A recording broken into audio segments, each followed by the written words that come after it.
This video is going to cover books 8 and 9 of the System of Transcendental Kabbalah, and they cover the signs of Libra and Scorpio and a little bit of Sagittarius. The last decan of Sagittarius starts on December 3rd, which is coming right up. Maybe that's even the day I'll post this, if I don't post it today. And these are the final two topics of this system, though there is an epilogue. Halogen is my vision for heaven, for what heaven will be like and should be like. And Perichoresis is basically my vision for how to escape from the world and enter heaven using art and philosophy and music in a very specific way. And I made a video about sovereignty back in, looks like September or maybe early October. And sovereignty, so Haelegen and Perichoresis both have 4 subtopics. Haelegen has 4 laws/rights called sovereignty, hierarchy, emancipation, and individuation. And Perichoresis has 4 operations. I still don't like the term operations that much, but Perichoresis has 4 dimensions called siphoning, coalescence, irrigation, and catalysis. And these are the final 2 real topics of this system. So they're sort of like the flower of the system. There's been a lot of hardcore metaphysics and theology and aesthetic philosophy and moral philosophy and philosophy and discourse on method, which have been leading up. And we have in pursuing the rigor of all that sort of systematic exposition, we're now ready, armed with concepts, to give a meaningful account of what heaven will be like, or what it must be like, what it should be like, as well as of how to arrive there, how to construct it. And so what do I mean when I say, what will heaven be like? As I think I already said, sovereignty, hierarchy, emancipation, individuation. They're sort of like, they're the equivalent of what human rights are in our era. Like the right to free speech, which is getting talked about a lot right now. Or, is that a human right? I don't know. Or, the rights, like every eon has these values that people really hold dear, and rightly so, although it's not clear where they come from or why they're so special. So in secular humanism, We have freedom and equality. Those are really, those are like liberalism, whether right wing or left wing. Freedom, equality are seen as inalienable rights, or if not inalienable, like unquestionable, though you can question how they should be interpreted, obviously, but they're just there. So, and it's something like that freedom, and their intention kind of, freedom, people should just be allowed to pursue the activity that sort of drives them. There shouldn't be,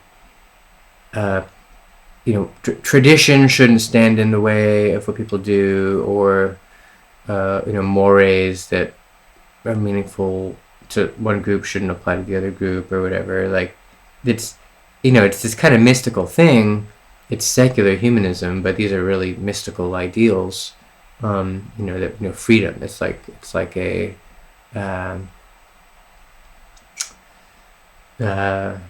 it's a dogma, basically.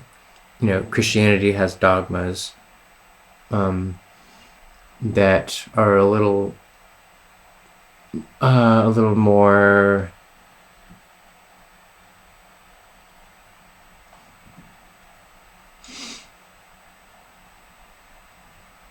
I want to say restrictive almost. More metaphysical. I don't know. I don't want to say what they're more or less. But anyway, okay. So freedom and equality. And then equality being that people should have equal opportunity, or they should have equal resources, or and there's no you can give reasons, and you can say, and that's what different political theories are. They take for granted freedom and equality, and then they try to make sense of why we value them. So maybe it's useful, for example, and so that's why, or maybe there's something kind of intrinsic to logic that sort of brings them out, or so anyway, that's our eon, which is coming to a close, I would say. And in Haelegen, I'm never sure how to pronounce that word. Sometimes I say Haelegen, sometimes I say Haelegen. There will be 4 ideals, rights, laws, and they are sovereignty, hierarchy, emancipation, individuation, and sovereignty I discussed in a previous video, but it's a drive towards unity and immateriality and autonomy. So there is a tendency, which you can describe it in words all you want, but it's not ever going to really make sense until you begin to experience it, of gaining autonomy, where external forces are no longer so powerful in driving what you do and how you feel, and instead you have sort of an interior source of power that animates you. And so you're not asking for permission. Like, it's kind of two things. It's like you're not as fearful of external authority, that you recognize as external to you. That's one part of it. But then also, you're not as indoctrinated by external authorities. So, when you're less autonomous, you may be animated by heteronomous sources of desire without realizing it. Addiction is a really obvious example of this, or a really, not obvious, but sort of clear example of it, where like you don't even want more, but you just do, or whatever. And so much of life actually has that structure. It drives you, but you don't even... It drives you from the outside. And if you just... And you can break free from it. You can separate yourself from it. It might be painful for a little bit. It might require some special activity to stay away from it while you sort of, stop craving it or whatever. But then like a new higher self kind of emerges because you are no longer enslaved to a worldly desire. There's a sort of mystical theme I really like where desire in its purest form should be just totally open, and it should actually be entirely without fulfillment. Fulfillment is not so good. We think we want fulfillment, but we're wrong. What we actually want is desire. And so the more that fulfillment of desire is restrained or delayed or just kind of kept away, the more powerful the desire is, and that actually creates energy and happiness and joy and perspective. Because the freer your will is, the more you see. And like from my experience, like I am, what am I trying to say? Like, I've looked back at states of mind where I was so, my perspective was so limited by programming or by attachment to a specific need that I really didn't have perspective.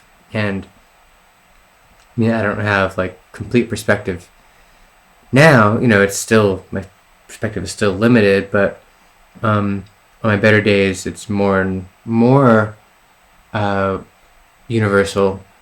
And when you think of God, that's one way of thinking of God, is that God, the holier you get, the closer you have to like, and that's in a way a meaning of omniscience, is just having a perspective that is totally unafflicted by worldly desire. So it sees everything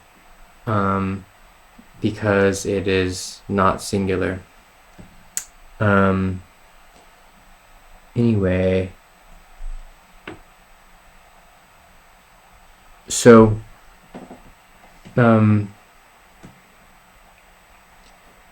this is like one of the most important things to pursue in life. And I think, as I said in the other video, on an individual level, that's the case. On a social and technological level, I think that's the case. Like the more unified society is, the better. That's kind of a globalist view. I'm kind of into... It's funny, like, should I say this? I'm going to flip a coin. I flip coins all the time. Yeah, I'm kind of into, name-checking globalism as, like, a controversial hill to die on or something. I feel like there will be a point... as someone who sees so far into the future always, that there will be a point at which, like,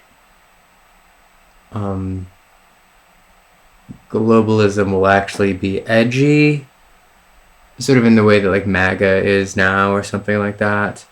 Kind of lost my train of thought. Yeah, so interconnected unity,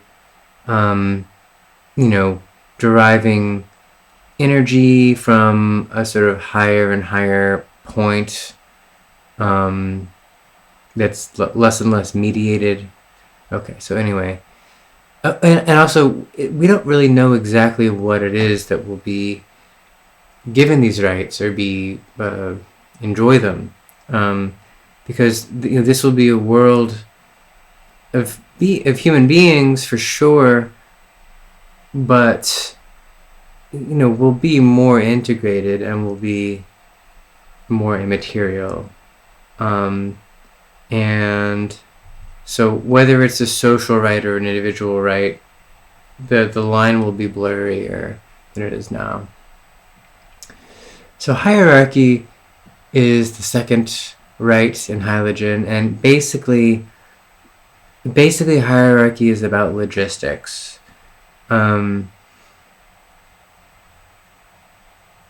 Where basically where there is a need, that need has a right to be met, and that can be a need to receive or a need to give. So in our world, our world is not very optimized. There's so much, people have so much love to give and so much love to receive, and they don't necessarily meet one another. A drive to teach and a drive to learn in a particular topic. Hierarchy is like, when you're ready for the guru will come or something, but it actually happens kind of all the time. So it's just like a right to find the right resource for yourself. And again, that's both a sort of moral, social, existential right, as well as a technological, logistical aim or something.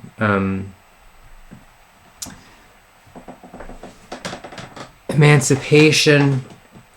So the next two are emancipation and individuation. Basically, in short, with emancipation, the idea is that as society evolves, there's always a leading edge where something that was an object becomes a subject.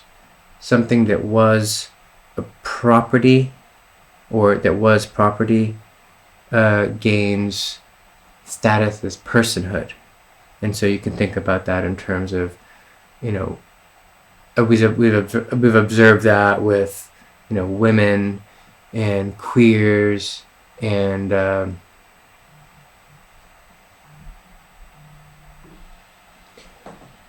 so the basic idea is just that we can expect that to continue ad infinitum, that society, because heaven will be evolving. That's the thing. In all of these, these are eternal ideals, and they're infinite. And what that means is that evolution towards them is infinite. And so for as long as heaven exists, before civilization passes into meta heaven or something, these will continue to be affirmed. So emancipation is, when there's something that begins to kind of claim rights for itself as being a subject rather than a property, that thing will have a right to sort of struggle for that, and should be respected. And that's a tendency that governs a lot of domains. You can. It's nice. I always like thinking of the parallels between the political version of that and the artistic version of that, especially in modernism, where with every couple generations in modernism, there's some dimension of style that seems sort of like not the main topic, sort of a side thing, but then a whole new form is devoted to just that thing. Finally, there's individuation, and this is the right. So that basically, whatever we are in heaven, we will have unique gifts, and that there will be our primary activity will be a process of iteratively creating things that spring from that sort of inner wound and manifest it in an imperfect way, and then we sort of see what the manifestation was, and then we sort of learn, and we have new encounters, and we try again. And so this this process of sort of generating concrete works from an immaterial drive, and allowing that drive to sort of allowing a form, a style to sort of solidify over the course of that, and then maybe eventually be discarded. That is another sort of absolute eternal ideal. I'm in Haelegen, and those are the four, and that they have they're sort of all they're all metaphysically rooted. So they must exist, and we'll find all different ways of expressing what they are and manifesting what they are, but that they will be relative absolutes during the reign of Halogen. Sovereignty becoming more and more disinterested, growing towards oneness and autonomy. Hierarchy, ends and means, sort of harmoniously interlocking, having the opportunity to do that without the sort of tragedy of chance sort of getting in the way. Emancipation, new subjectivities being born and given rights, and individuation, unique singular creation as like the fundamental sort of meaning of life, at least on that level.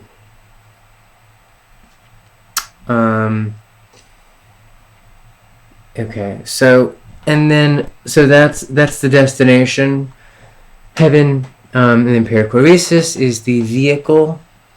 Perichoresis is named after the movement of the Holy Trinity, God, Jesus, and the Holy Spirit. And I map music, philosophy, and drama onto that Trinity in their sort of world historical development.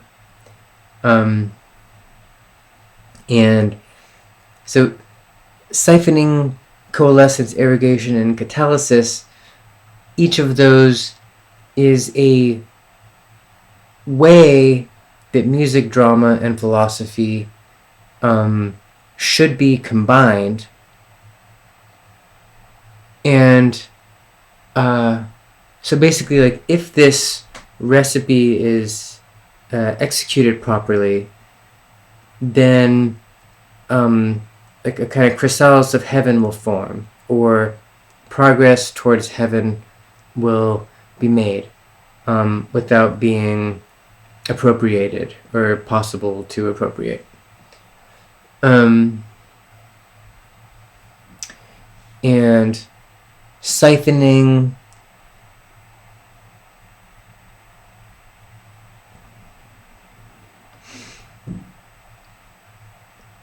Siphoning combines within any one of these domains, music, drama, and philosophy.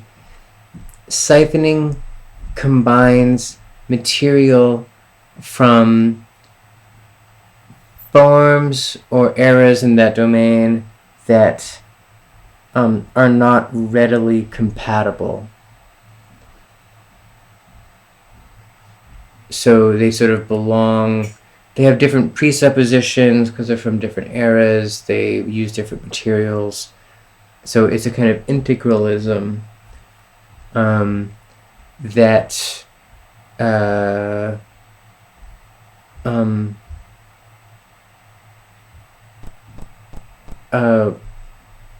is an inoculation against over-specialization. I feel like I'm kind of failing to make that sound as interesting as it is. Well, so it's also like having a more, there's a mystical theme that like that as you ascend, that contradictions that appear contradictory from a lower level, you ascend, and then because you are viewing from a higher height, you see that they're not contradictions after all. So there's something in that where it's almost like siphoning is the promise of sovereignty, but it's a sort of a specific fumbling in that direction. Like I strive for this in combining extreme metal with classical music, and in combining dogmatic theology with critical theory, and that kind of thing.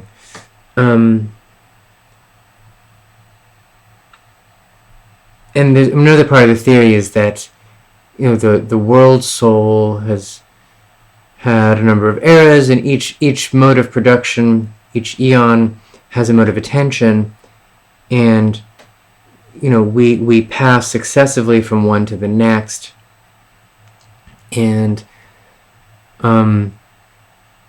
each eon there's something that's discarded or lost. So like people who listen to the music that's popular today, they don't really have an ear for what's so great about classical music a lot of the time, and that is, the human spirit would be richer if it combined more modes of listening together.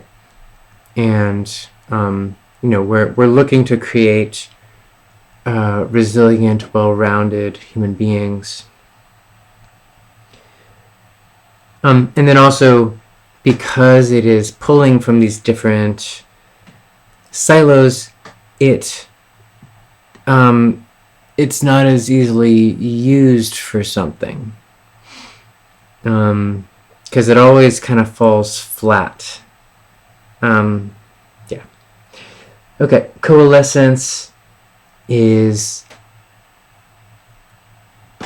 using music, drama, and philosophy to sort of create a little miniature of the Trinity, as maybe like in a singular work, or in any case on the side of created work, where my standard mode of this is that there is an aesthetic core that goes beyond conception and appears in some kind of effective way, visual or sonic or whatever, and then a philosophical system of concepts that is the castle on the cloud of the art, and then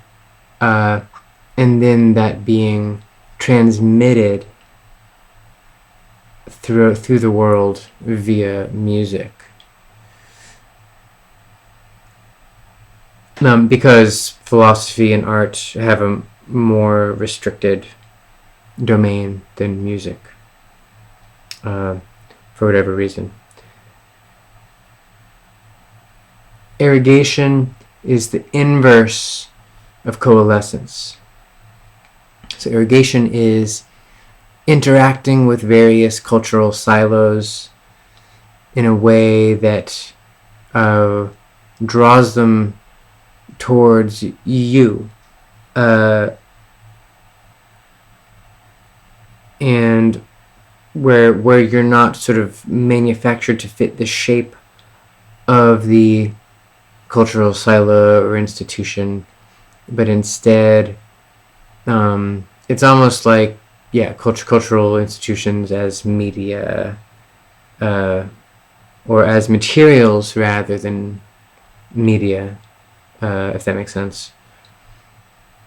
So irrigation is sort of outer coalescence in a way, or coalescence is inner irrigation. And those both pertain to the relation between the three domains, music, drama, philosophy, whereas siphoning takes place within each of the domains. So there's a siphoning for music and for drama and for philosophy. And then catalysis is the perspective that this aesthetic work is not just aesthetic, that it is a catalyst for a new civilization. And there are a number of styles of catalysis. There's sort of a material explosion type of catalysis, or there's a sort of dialectical process type of catalysis, or there's a kind of messianic one or whatever, that is more so apophatic, I guess. So that and so why think about these things? These concepts they're worth sort of savoring and having in your mind, because they are absolute, and they're very healthy to care about. They're sort of a compass, I guess. It's like, what should I do? Well, does it pertain to sovereignty, hierarchy, emancipation, individuation? Maybe I should do it then. And then how am I covering all the bases with my art practice? Like, am I growing stale because I've sort of restricted the domain that I'm in? And then you sort of look at siphoning, look at the four ideals, Perichoresis, and you can sort of see so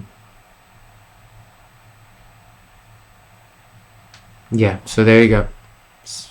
Halogen, Perichoresis.